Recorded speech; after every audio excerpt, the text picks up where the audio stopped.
पहिल्यांदा पवार कुटुंबात या निवडणुकीत खूप मोठा संघर्ष झाला। या संघर्षात निश्चितच पवार साहेबांचा विजय झाला असं म्हणावं लागेल।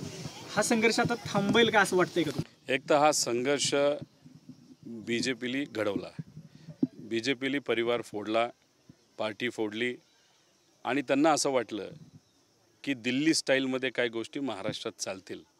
मग त्यांना महाराष्ट्र कळलाच नाही असं कुठंतरी आपल्याला बोलावं लागेल। लोकांना कुटुंब फोडणं, विचाराला सोडून दुसरीकडे फक्त सत्तेत जाण्यासाठी जाणं, पार्टी फोडणं हे आवडत नाही आणि महाराष्ट्रातल्या लोकांना तर अजिबातच आवडत नाही।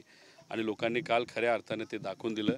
खरी राष्ट्रवादी कोणाची हे सुद्धा लोकांनी लोकांच्या अदालतमध्ये तिथं दाखवून दिलं असं आपल्याला म्हणावं लागेल। अजितदादा ज्या ज्या वेळी चुकतात त्यावेळी त्यांना आत्मक्लेश करण्यासाठी यशवंतराव चव्हाणांच्या समाधीचं ठिकाण असते। आता ही कदाचित चूक झाली, जनतेने दाखवून दिली तुमची चूक झाली, आता आत्मक्लेश करायला येतील काय? तो त्यांचा विषय आहे, ते स्वतः मोठे नेते आहेत, त्यांनी जो कुठला निर्णय घ्यायचा तो त्यांचा असतो।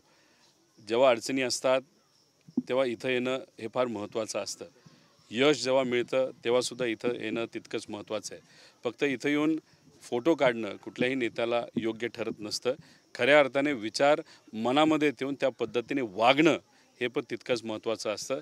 आणि आम्ही कार्यकर्ते म्हणून पवारसाहेबांच्या मार्गदर्शनाखाली विचार जपत संघर्ष करत पुढे चाललेलो आहोत।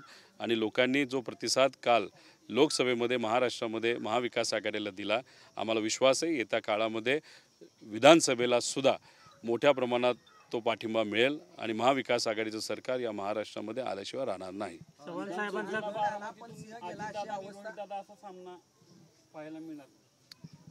जो काही झाला तो झाला, ठीक आहे। आम्ही नवीन कार्यकर्ते होतो।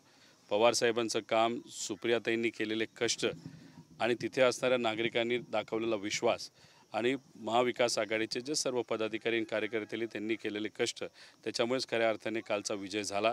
आम्ही लहान होतो वयाने आणि अनुभवाने सुद्धा, पण गेल्या वेळेस जे मताधिक्य सुप्रियाताईंना मिळालं होतं त्याच्यापेक्षा थोडंसं जास्त का होईना यंदा ते मिळालेलं आहे। त्यामुळे नेत्यामुळे फक्त मतदान होतं असं नसतं, लोकांमुळे खऱ्या अर्थाने मतदान होत असतं हे काल लोकांनी कुठेतरी दाखवून दिलं। आणि जो काही बच्चा नाही तर लहान आमच्यासारखे कार्यकर्ते जे आम्हाला हिणवलं जात होतं, लोकांनी खऱ्या अर्थाने पाठिंबा देऊन आम्हाला लोकांच्या डोळ्यामध्ये केलेल्या कष्टामुळे कुठेतरी मोठं झाल्यासारखं वाटतंय। काल तुम्ही ट्वीट केले की अब बच्चा बडा हो गया है आणि निवडणुकीचा निकाल लागल्यावर तुम्ही हे ट्वीट केले, तुम्हाला असं यातनं सांगायचं आहे का की तुम्ही जे आम्हाला लहान आहे दुर्लक्ष करणं? तसं नाही, आमचं असं मत आहे, असं आमचं मत आहे।